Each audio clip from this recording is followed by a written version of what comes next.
basically there's nothing for you to do Okay. except to Right. listen. All right. All right. Now, in the Anapanasati Sutta, step 4, or not a step, but item number 4, and the point of breathing in long and breathing out long. In fact, the sutta talks about breathing in long and breathing out long, and yet Goenka doesn't talk about it. In fact, in some cases, he even goes so far as to say, don't control the breath, just watch it. Mm. Yes. And that's absolutely backwards from the way that the sutta talks about it.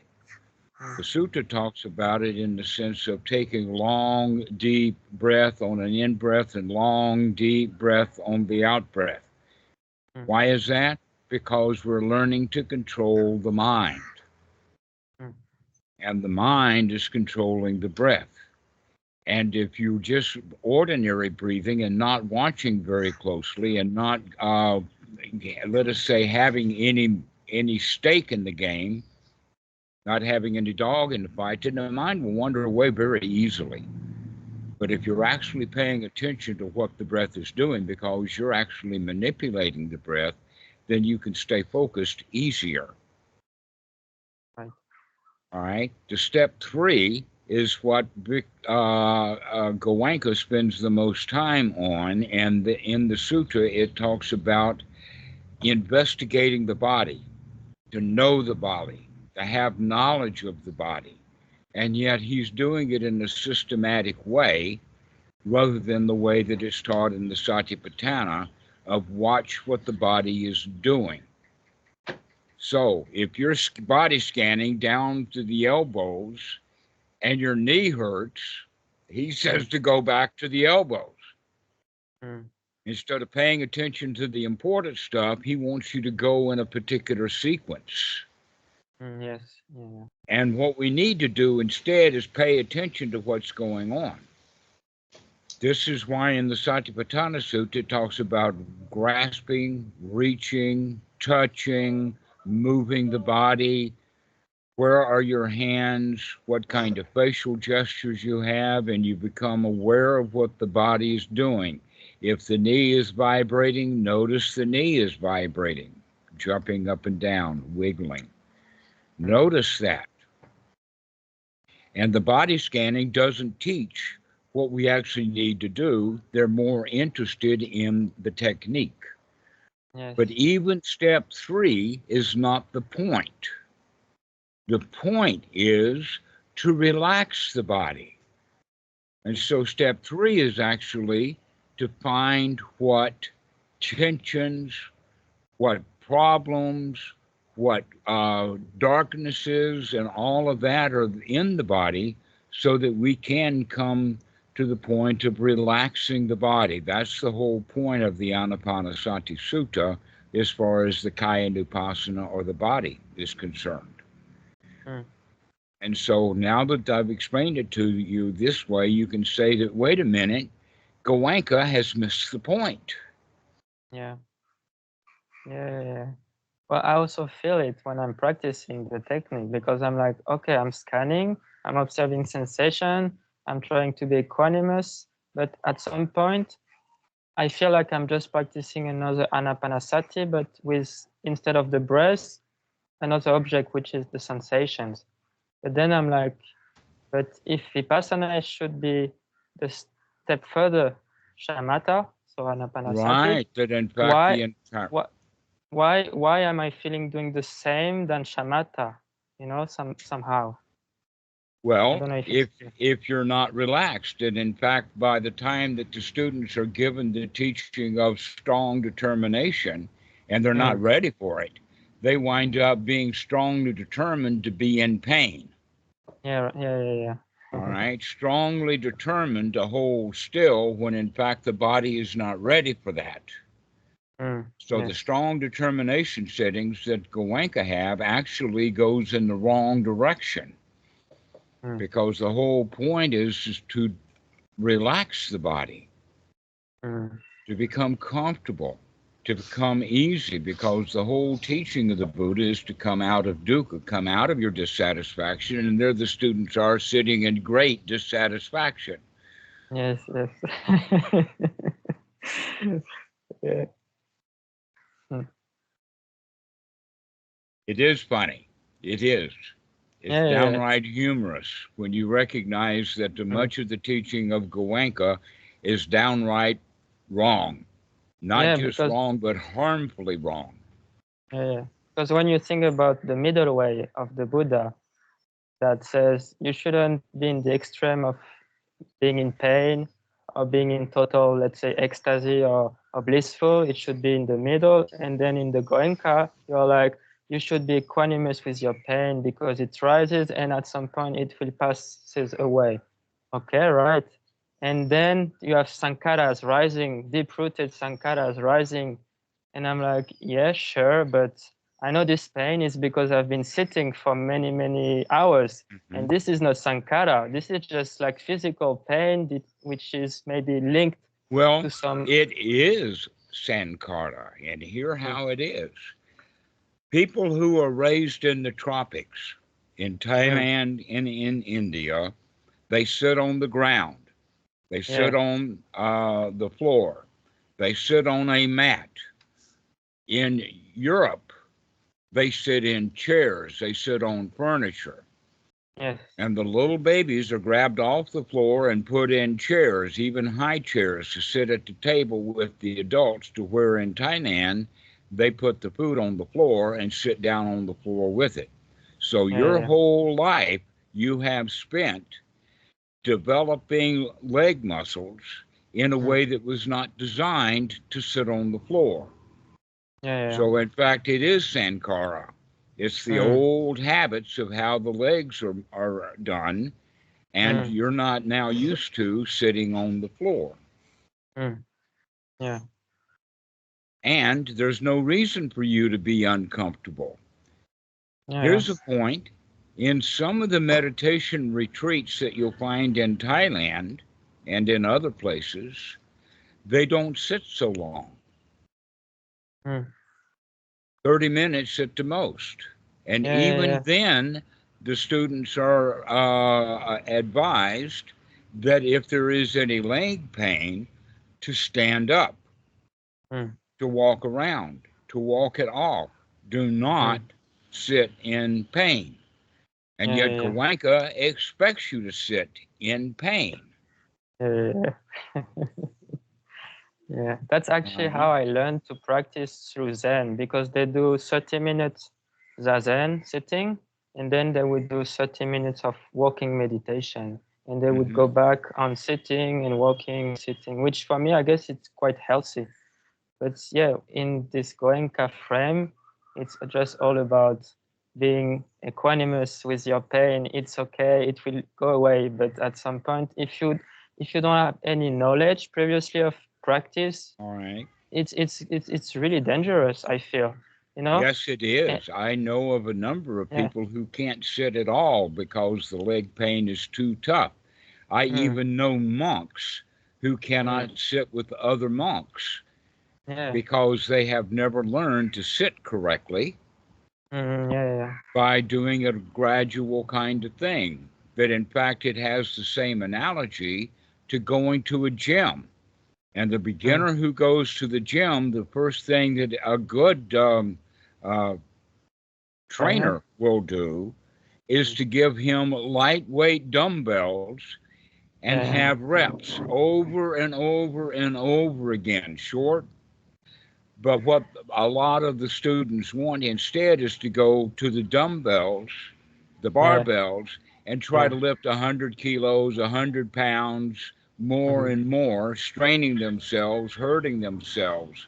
Why? mm, Because the guys that they admire can do that without recognizing that the guys that they admire for doing that had to start with the simple training. yeah, exactly. Exactly. All right. So, in a way, Goenka was taught wrongly because he's trying to give students really, really, you could call it advanced work to do right Mm, from the very beginning. yeah, yeah, yeah. And there's no reason for that kind of work at all. No one needs except that they're going to call themselves a bodybuilder, have some competition and that kind of stuff. But you can go to the gym and get healthy just by doing the repetitions over and over again. That Yeah. this is what the real teaching of the Buddha is about. Another point is that Goenka does not spend much time with the Eightfold Noble Path and the Four Noble Truths. Whatever he's talking about, and he talks about equanimous a lot, and Yeah. that's not even a good word. It's not even a word that's used in English. Yeah. But Okay? That what a better word to use is actually balance, which is another word for the middle path. And equanimity, the way that he teaches it and the way the students understand it, is way off there someplace. Oh, you're supposed to have great pain and still be equanimous. Oh, no, the right thing to do is to see what pain is and find out a way to avoid it and then be happy that you could get out of it. Yeah. To nourish the body. When the body is sore and hurting, take care of it. And he's talking about it in a completely different method. And the completely different method actually then doesn't bring about the middle path. If you teach extremes, people are going to live in extremes. And if you've noticed the students who are gathered around and do the, let us say, the volunteer work and all of that, you don't find them happy. You didn't, in fact, I did not find Goenka a happy old man. He was ferocious. Yeah. So he didn't even get out of the Dhamma what the Buddha was trying to point out. That the Eightfold Noble Path is basically to see the unwholesomeness and make a change. The word sati means to remember, to wake up, to take a look, and that looking then is a discriminatory looking to see what needs to be changed, and then we change it. So if the thoughts are unwholesome, oh, my leg hurts, Goenka wants you to just sit there with those unwholesome thoughts, oh, my leg hurts, hoping that equanimity will come by someday. And that, oh, my leg hurts means let me put the leg in a comfortable position. Because if the body is comfortable, then the mind can become comfortable, and then the feelings become comfortable. But if the body is in pain, the mind is in pain, and the feelings are in pain. There's not much progress of the Buddha there. You will wind up creating dukkha rather than eliminating it. Now, there is another sutta that's interesting to note. In fact, it's got a point to it later on that I'll get to. And that is the sutta is number 22 in the Majjhima Nikaya, and it is named the simile of the snake. Okay. Now, basically what the simile of the snake is about is the Buddha teaches that the correct way to catch a snake is to have a long stick that has a little fork in it. And you pin the head of the snake down with that fork so that you immobilize the snake right at the head. Then, by pushing the face of the snake, pushing his throat down in the dirt, you can then pick up the snake and hold it in a way so that the mouth is not open. If the mouth of the snake is open and you're holding him by the neck, especially a cobra, can turn right around and bite you on the hand. So you have to catch the snake in a way so that he cannot bite, and the only way to do that is by having the mouth of the snake closed. This is the teaching of the Dhamma. If you grasp the Dhamma in the wrong way, it's going to create dukkha, not eliminate it. And you might have heard someplace, this is in the Dhammapada and other places, that the teaching of the Buddha is good in the beginning, good in the middle, and good in the end. Well, what's good about strong determination sittings? It might. I It's think painful. Yeah. And if you succeed somehow, it is more like a pride of, oh, I succeed. For pride, Yeah. exactly. And so it actually Yeah. builds ego rather Mm. than helping one eliminate the self. Yeah. It Yeah. builds pride, it builds tolerance for pain, which Mm. means that you bring in pain. The teaching of the Buddha did never talk about it like that. Yeah. All right. So the real point of the teaching of the Buddha, from the simile of the snake, in that same sutta, he says that both formerly and now I only teach one thing.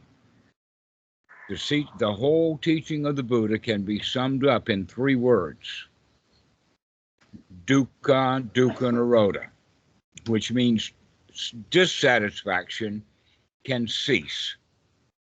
Mm. Stop the dissatisfaction. Now, a lot of the people who take Goenka retreats and other kind of meditations, they have the idea that it's a long process, Mm. Yeah. especially when they're not practicing to have it good immediately in the beginning and good Mm. immediately in the middle, and then eventually a long-term good. What Mm. instead they do is they practice in a method where the snake of the Dhamma bites them and they create more dukkha. Mm. And so people get the idea that the correct way of practice is dukkha, see the dukkha, recognize the dukkha, see how this dukkha is created, see that it creates from this way to that way, and this dukkha is associated with that dukkha, and we go Mm. right down the dukkha rat hole. And it Yeah. may be years where we're staying in a dukkha rat hole. All Mm. right, that's not the teaching of the Buddha at all. The teaching of the Buddha is dukkha, dukkha nirodha, which means see the dukkha, get good at seeing dukkha, so you Mm. come out of it immediately, right away. Mm. See your dissatisfactions and stop it right now. Mm. And this is the practice of Anapanasati, to see the discomforts in the body and relax those discomforts, to see the unwholesomeness in the mind and make a change so that the mind is more wholesome right now. To Mm. see that the feelings of anxiety, tensions, worry, frustration, anger, stress, Mm. all of that can be immediately worked with. Mm. If the body is comfortable and the mind is comfortable, then the feelings will become comfortable. But if the Mm. body is under stress or the mind is under stress, then the feelings are going to continue to be under stress. Mm. And so the Eightfold Noble Path comes this way, is to practice to be able to wake up. That's the sati, to really wake up and look at what's going on. That's the ditti. The right noble view is not a viewpoint or an attitude or a right way of looking, like a world view or a Mm. point of view. Is not what we're talking about here. That's ordinary view. The word view here, right noble view, is actually looking. It's a verb. It's an investigation or an investigating. Mm. Here's an example with the word investigation and investigating is that an investigation is often a bunch of paper in a folder sitting in somebody's drawer in a desk. That was an Mm. investigation. But in order to get the investigation, they had to do the investigating. They had to actually see what was there. Mm. And this is what we can do. And we do this with the discernment of, is what I'm doing right now, is thinking right now, is that dukkha or is it not? And if it is dukkha, change it so that it's Mm. not. And so we begin to have thoughts of everything is okay, everything is fine. But if we have thoughts of, oh, my knee hurts, that's dukkha. But thoughts of, oh, the leg is giving me a message. Let's pay attention to what the leg is saying. Let's heed the messages. If the leg is in pain, do something about it. If the tooth is in pain, do something about it.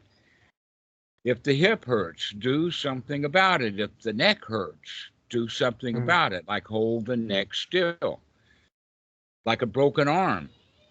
That's why they put the broken arm, they put it in first a cast and then they put it into a sling. And yet most kids who have a broken arm, they still continue to use their hand, and then the arm doesn't heal well. The reason that we put it in a sling and put it into a cast is so the kid can hold the hand still and let the healing process occur. But that's not the strong determination sitting. The strong determination sitting is to hold it still even when that's painful. So the Buddha is all about removing pain. And Goenka and many other meditation systems is all about learning to have pain and tolerate it. Yeah. And the teaching of the Buddha is to stop having pain, to listen to what the body says and do what you need to do to let the body heal. This is, again, a very good example of the simile of the snake. A lot of people practice Dhamma thinking that what I need to do is let these snakes bite me and somehow survive. And the right way to do it is that if you got to pick up a snake because it's dangerous in your neighborhood, you pick it up correctly so that it doesn't bite you, hold it so that it cannot bite you, and then deal with it as you would with a cobra. Right. Grab it not just by the throat, but grab it high on the throat. Grab it right behind the head so that you can have your thumb right on its head. You hold it really, really high. I've seen on YouTube, I've seen in Florida, for some reason, it was a fad to have a snake as a pet. But when the the pythons started getting big, they let them free. And now they've got a great big python problem in Florida. And so the guys go out trying to catch the snake. And they'll grab it, but they'll grab it with its mouth open by the throat of the neck while the snake's mouth is still open. That's very dangerous. They got to watch that head every second because that snake can move his neck around so that he can bite. So this is the whole point about the Dhamma is that you've got to grab it correctly. And the correct way of doing it is so that it's good in the beginning, good in the middle, and good in the end. It doesn't bite you. But the way that Goenka teaches, it bites. The Dhamma bites. It will bite you if you practice it wrongly. And so basically, this is a big change model. And the change is right there in the Eightfold Noble Path under the label of right noble effort. So, what is effort? Right noble effort is the least amount of effort to actually get the job done. Now, for beginners, it takes more effort. It takes more effort because they're not used to taking the right effort. Part of the reason it takes more effort is because they're not watching, and so the dukkha will roll on until they finally catch the dukkha. And then they have to make a change by unraveling it. But you get very good at it to wake up, look at it, see that this is dukkha immediately and make a change. To change it from the unwholesome thought of, oh, my leg hurts, into let me soothe the leg, let me reposition the leg, let me come out of pain and deal with the leg correctly. Let's stretch the leg, let's stretch the mind, and the kind of thoughts that we're going to have would be thoughts of, wow, this is nice. Wow, the leg doesn't hurt. Wow, everything is okay. No place to go, nothing to do, everything is easy, everything is free from pain. And that's the real training, is to change our attitude from, this is tough, but I can do it somehow, into, dang, this is easy. So we change it from tough, hard to do, but I'm resilient and maybe I can do it if I train hard enough, into changing that whole mental attitude to make it easy. Easy in the beginning, easy in the middle, and easy in the end, Mm. so that we could feel safe and secure and comfortable. And by feeling safe, secure, and comfortable, we can begin to feel satisfied. Now, safe, secure, comfortable, and satisfied actually has a Pali name to it. It's called Sukha. Mm. And the Sukha in the Pali is exactly opposite of the word Dukkha in the Pali. The same thing is true in the Thai language, Sukh and Dukh. And the same thing is true in the Gujarati language, because I've had a student whose parents were Gujarati, and they spoke Gujarati, and for sure in Gujarati, Dukhi and Sukhi are opposites. So, if you can get your mind right now, the first day you practice, if you can get the mind into a state of Sukha, get the mind relaxed and feel free and comfortable and satisfied that this is all we need right now, guess what? Right then and there, you're free from dukkha. This is what the teaching is dukkha, dukkha, nirodha. Come out of your dissatisfaction into a state of satisfaction. And we do that by changing the way that the mind works. We change it by changing the kind of language that we use. We change it because we're changing the body and the body's posture to make it comfortable. And then all of that together will help change the feeling from the attitude of a victim and the feeling of, oh, this is hard, into the feeling of being safe, secure, comfortable, satisfied. And then we take on the feeling of being a winner, being okay, changing our attitude from being a victim into being a champion, to being the boss of your own life, to become an emperor of your own pile of dirt. Yeah.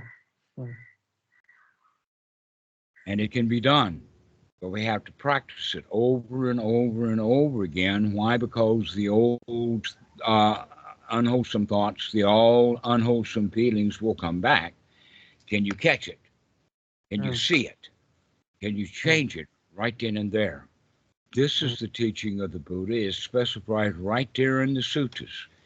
For some reason, people read the suttas, they read right past it. They don't understand that this is an immediate practice to see those unwholesome thoughts and change them right now.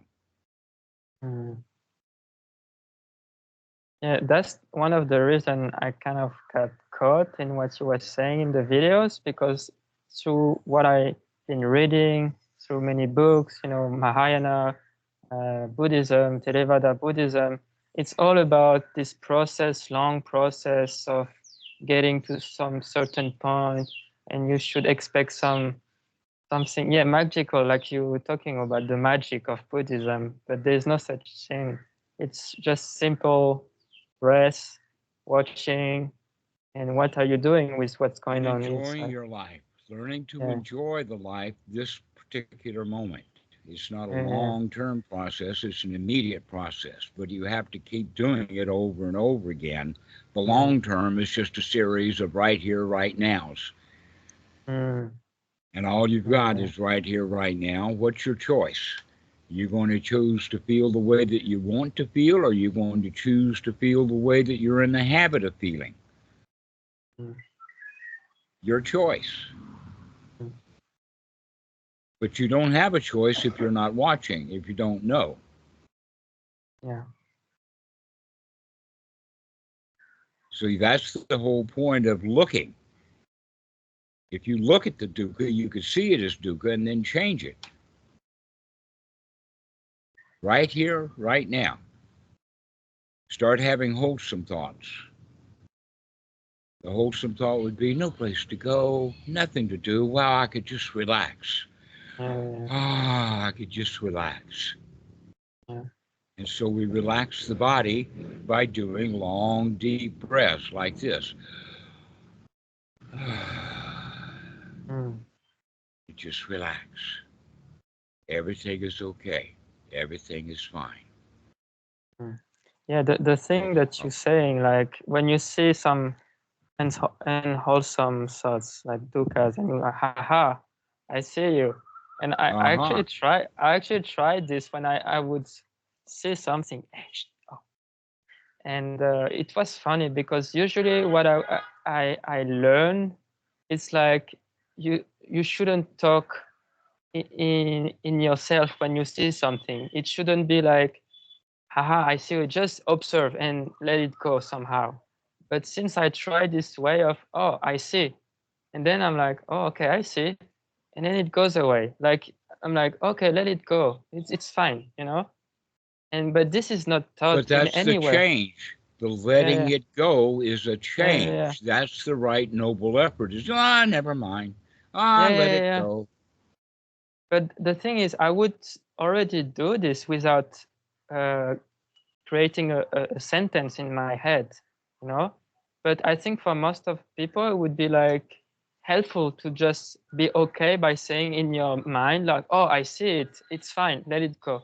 Instead, it's just about you should just observe and for somehow let it go, but you cannot say any word in your head, you know. Here's no, that's another fallacy. Mm. You do not have the skills to stop your mind. Yeah, yeah, yeah, yeah. Just like a great big ship, like a Mm. big cruise liner or a big cargo ship or a big naval vessel or a military, an aircraft carrier, none of those have brakes. Mm. Not one big ship has brakes. What kind of brakes would they have if they had brakes? Mm. Right? What you need to learn to do to pilot that big ship is to learn how to look in advance to see where it's going and then steer it to avoid, to steer it a little bit over here and a little bit over there. Mm. Okay? And this is an important point that this is what we're doing with right noble effort. We're not trying to stop the mind or make it let go. We're Yeah, just yeah, redirecting it. yeah. Mm. Like, oh, I don't need that right now. I'm okay right now. Everything is all right now. We begin to steer the ship to a wholesome place. Mm. So we have words like, oh, never mind. I can handle that. Everything is okay. Mm. Yeah. But we need to also do it with the body because the body is screaming about the pain. And the answer to that is adjust the body, adjust your mind, adjust your feelings, and eventually we'll adjust our attitude from being a victim to where all life is tough or oh, I need help into easy peasy, got it made, got no problems at all. Mm. Everything is all right, everything is fine. Mm. Mm. And so we can begin to do it that way. That's the good in the beginning. Mm. And we keep doing that over and over again, applying the mind to the wholesome and then sustaining it on the wholesome. Applying, sustaining, applying, sustaining. Yeah. And then the mind's thought patterns will begin to change. The habits will begin to change because we keep doing it over and over again. Just like muscles will build up, well, you're getting muscles built up in the brain just by having those wholesome thoughts. I could do this. I could do this. Mm. Everything's okay. Got no worries. Got no problems. Everything is all right. No problems, no worries. Mm.